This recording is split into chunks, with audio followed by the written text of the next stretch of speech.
السلام عليكم ورحمة الله وبركاته حبايب قلبي، طبعا وحشتوني. هتكلم معاكم في فيديو النهاردة عن توقعات برج العقرب، وهتكون توقعات عاطفية يا برج العقرب للأسبوع الرابع من شهر فبراير. برج العقرب هنفتح على طاقتك، اوكي، وهنشوف طاقة الحبيب الشريك، طاقة تفكيره الشخص ده إيه اتجاهك، الشخص اللي انت بتفكر فيه في الوقت الحالي، طاقة تفكيره ايه اتجاهك. برج العقرب خد الجزء بس اللي ينطبق عليك من القراءة، لأن دي طاقة عامة، ممكن بس جزء واحد أو جزء بسيط هو اللي ينطبق عليك من القراءة. لو القراءة كلها انطبقت قول لي ده في كومنتس. برج العقرب دي مجرد توقعات، لا يعلم الغيب إلا الله سبحانه وتعالى. طيب هنشوف طاقتك انت، اوكي، طاقة برج العقرب المائي. من الواضح كده ممكن يكون في بلوكات، في مواجهات ما بينك وما بين الشريك الحبيب يا برج العقرب. آه يعني انا شايفه ان انت ممكن تكون حاولت تصلح امر، او في امور بدأ يعني حاولت تصلحها، او في حاجات وضحت لك، او في حاجات انت اكتشفتها فعملت مواجهات، او في مواجهات حصلت. برج العقرب انا شايفه كمان ان انت بتدور على الاحتواء، الاهتمام اكتر حاجه. انا شايفه ان انت بتدور على الاهتمام، الاحتواء، او بمعنى اصح ان حد يفهمك. بس انا شايفه ممكن يكون في عندك انكشاف لعلاقات اخرى، يعني ممكن انت اكتشفت ان في علاقات في حياه الشريك الحبيب، الله اعلم. او ممكن تكون اكتشفت حاجات مش احسن حاجة. فانا شايفة في اندفاع، شايفة في بلوكات، شايفة ان انت ممكن تكون جيت على نفسك مرة واتنين، حاولت تصلح العلاقة، الدنيا تمشي اوكي، تتغاضى عن بعض الحاجات. لكن انا شايفة ان انت يعني خلاص انت بتدور على حاجة معينة، وممكن ان انت حاسس ان انت مفتقد الشيء دوت. طيب برج العقرب، برج العقرب انا طالع لي في عندك ولادة شيء جديد، في عندك علاقة جديدة بزواج واستقرار يا برج العقرب. طبعا عند البعض الناس اللي مش مرتبطين الصن مع الفور اوف وند، يعني ممكن البعض منكم يكون بدأ علاقة جديدة، وممكن العلاقة الجديدة دي يكون فيها ترسيم استقرار زواج يا برج العقرب. البداية الجديدة دي ممكن تكون مع برج الأسد، لو انت في علاقة جديدة مع برج الأسد. اوكي، برج العقرب طبعا انا شايفة في عندك عتاب، في عندك عتاب وفي عندك لوم، وممكن يكون في عندك عرض جاي لك، بس العرض ده ممكن يكون حد اصغر منك سنا، ممكن العرض ده يكون اعتراف بحب مشاعر، ممكن يكون عرض ترسيم، او حد هيبين لك مشاعره. برج العقرب طبعا التور في عندك انفصال، البعض منكم كمان في عنده انفصال. طيب دي طاقة برج العقرب، اوكي، يعني دي طاقة برج العقرب.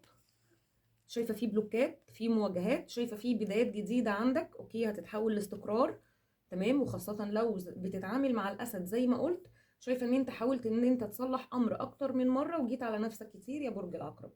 برج العقرب بتدور على الاهتمام، الحنيه، حد يفهمك، انت عايز حد يفهمك بمعنى اصح. طيب نوضح كده طاقتك، نخليها كده علشان نفتح على طاقه الطرف الاخر. طيب اوكي، تمام. طيب برج العقرب طبعا شايفه فيه بدايات جديده، شايفه فيه انفصال للبعض، البعض منكم فيه انفصال، شايفه فيه عرض جاي لك، فيه مواجهات، فيه قعده عتاب عندك يا برج العقرب. طيب طاقه الحبيب ايه او الشريك، طاقه الشخص ده ايه في الوقت الحالي، وهنشوف ايه الابراج اللي هتظهر معانا. برج العقرب انا شايفه في حد متردد، يعني في شخص ممكن يكون برج هوائي، يعني يا دلو يا جوزاء يا ميزان، شايفاه متردد شويه اتجاهك. يعني ايه متردد؟ يعني عايز ياخد خطوه، بس يعني لسه مش قادر ياخد القرار. ممكن يكون في رحيل، يعني ممكن يكون الشخص ده سابك، او الشخص ده رحل عنك او ابتعد. وممكن كمان يكون برج ترابي، يعني مش شرط هوائي بس. برج العقرب انا شايفه كمان ان انت ممكن تكون كنت بتتعامل مع شخص، او اوريدي لسه انت مع شخص بيبعد ويقرب، بيبعد ويقرب. ساعات بتحس ان هو متمسك بيك، لان انا شايفه في طاقه شخص متردد، يعني عايز ياخد قرار، وممكن تكون انت مش حاسس من ناحيته بالاهتمام، او ان هو جد معاك، او ان هو فعلا بيحبك، او ان هو عايز يكمل معاك. فالشخص ده ساعات بيبعد، واحيانا الشخص ده بيرجع بيبقى عايز يحتويك. لكن في حاجه يا برج العقرب، من الواضح كده ان انت ممكن البعض منكم بيتعامل مع شخص مادي شويه، يعني ممكن تكون انت بتتعامل مع شخص بيحب مصلحته اكتر، او ممكن بيكون بيحب الماديات اكتر. فالشخص ده بيمشي، اوكي، يعني انا شايفه في بعد بيديك ظهره، وبعد كده ممكن لما بيكون في احتياج لشيء معين هو بيرجع لك. اوكي، او بيحاول يفكر ازاي يلفت انتباهك ليه تاني. طيب برج العقرب، طبعا انا ظهر معايا كمان الحمل. شايفه ان الحمل صعبان عليه منك جدا يا برج العقرب. الحمل عايز ياخد خطوه تجاهك بس خايف من رد فعلك، او قلقان من رد فعلك فعلا. برج العقرب ممكن كمان يكون الشخص ده انت واجهت مشاكل كتير بسببه، او ان انت اتحطيت في مشاكل كتير بسببه، او في تدخلات من اطراف خارجيه لخبطت العلاقه ما بينك وما بينه كمان. عايزه اقول لك كمان ان ممكن الشخص ده هيوصل لك كلام، او في حاجه هتوصل لك من الشخص ده. طيب لو انتوا اوكي مع بعض في الوقت الحالي، ممكن يبقى في اطراف خارجيه يا برج العقرب تحاول توصل لك معلومات كده بطريق غير مباشر عن الشخص دوت. يعني بمعنى اصح تشككك فيه، او بمعنى اصح ممكن يعني هيخلوك ان انت تبذل مجهود وتشتغل على نفسك قوي علشان تتاكد من صحه المعلومات دي. فاي كلام هيجيلك فيه توتر فيه شك، مش كل حاجه تصدقها يا برج العقرب، او ان انت يعني تشغل دماغك بيها قوي. عايزه اقول لك كمان ان الشخص ده مفتقدك جدا يا برج العقرب. ايه السكس اوف كاب، شايفه في طاقه شخص مفتقدك جدا. طب ممكن تقول لي مين؟ من الواضح كده الشخص دوت ممكن يكون برج مائي زيك، يعني ممكن حوت او عقرب او سرطان، وبالتحديد لو برج السرطان او الحوت كمان.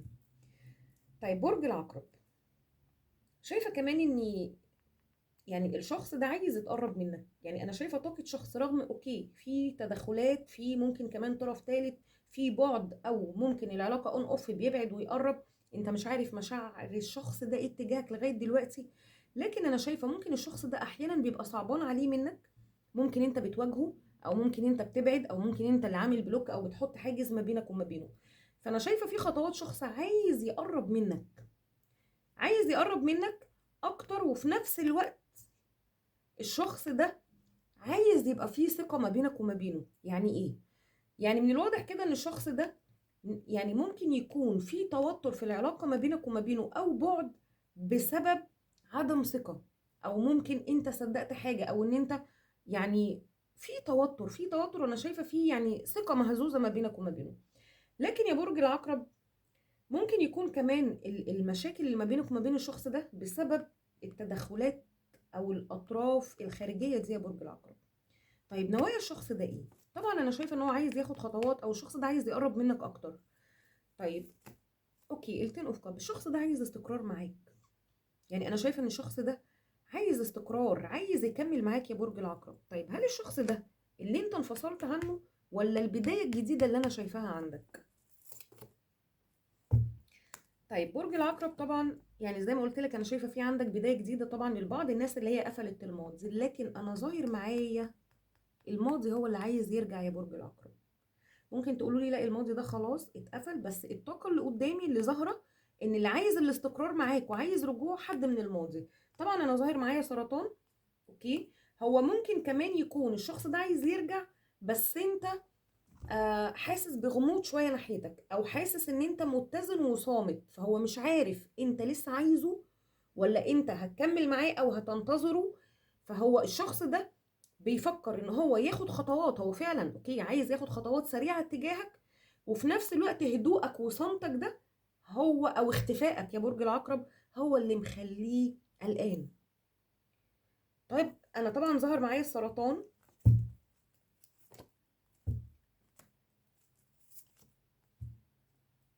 ظهر معايا السرطان والابراج الترابية، وبالتحديد لو العذراء يا برج العقرب، وبالتحديد لو العذراء.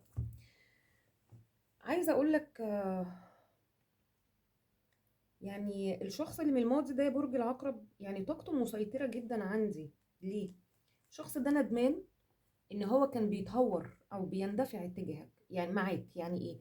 يعني من الواضح كده ان الشخص ده كان ممكن يكون بيعمل خطوات او بياخد خطوات بتزعلك، وفي نفس الوقت هو بدأ يلوم نفسه. يعني ايه؟ طبعا الفايف اوف كاب هو ندمان، وكمان هو بيقول لنفسه ان هو كان بيندفع، او ان هو كان بياخد قرارات سريعة، وبعد كده القرارات دي ما كانتش بتبقى لصالح العلاقة ما بينك وما بينه.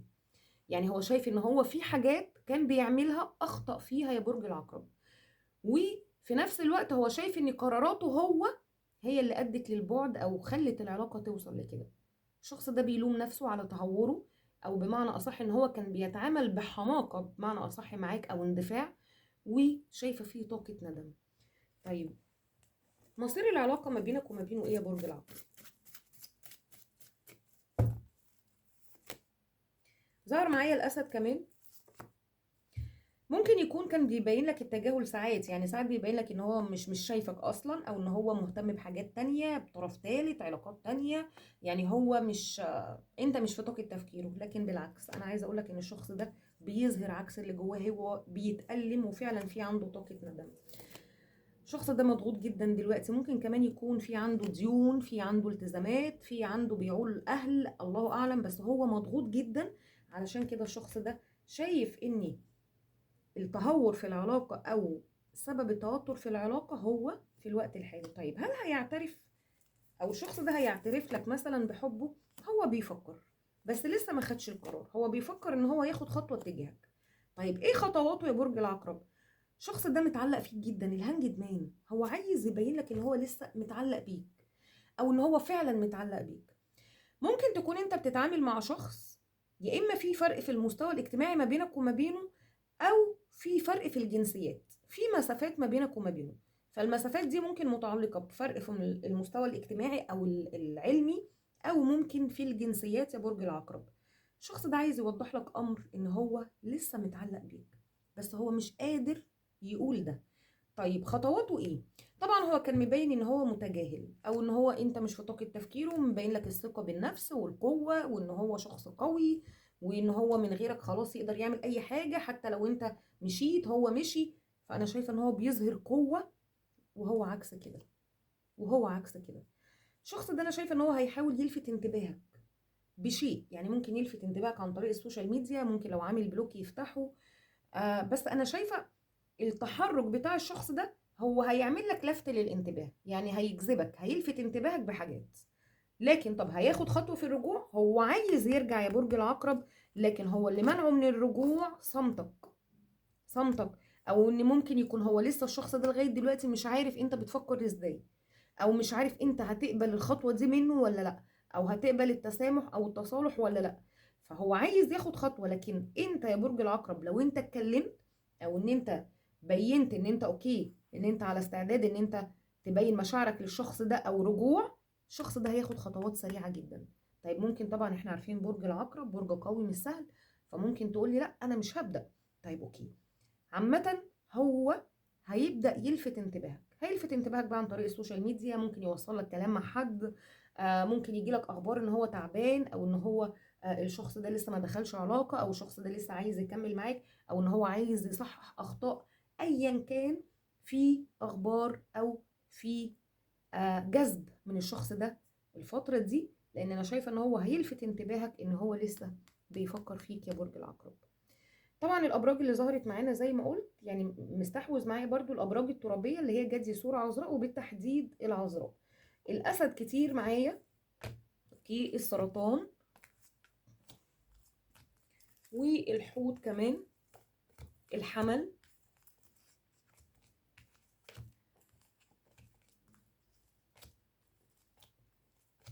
والميزان كمان معايا يا برج العقرب. اوكي، ايه الابراج اللي مسيطره معايا في الطاقه؟ برج العقرب دي طاقة عاطفية، تمام، ان شاء الله اول ما نفتح على طاقة شهر مارس هتبقى طاقة عامة ان شاء الله، عاطفيا عمليا وصحيا كمان. لكن احنا بالمختصر كده بنعمل قراءة عاطفية فقط. برج العقرب لو القراءة انطبقت قولي ده في كومنت، وما تنساش الاشتراك في القناة وتفعيل الجرس. بشكرك جدا، والسلام عليكم ورحمة الله وبركاته.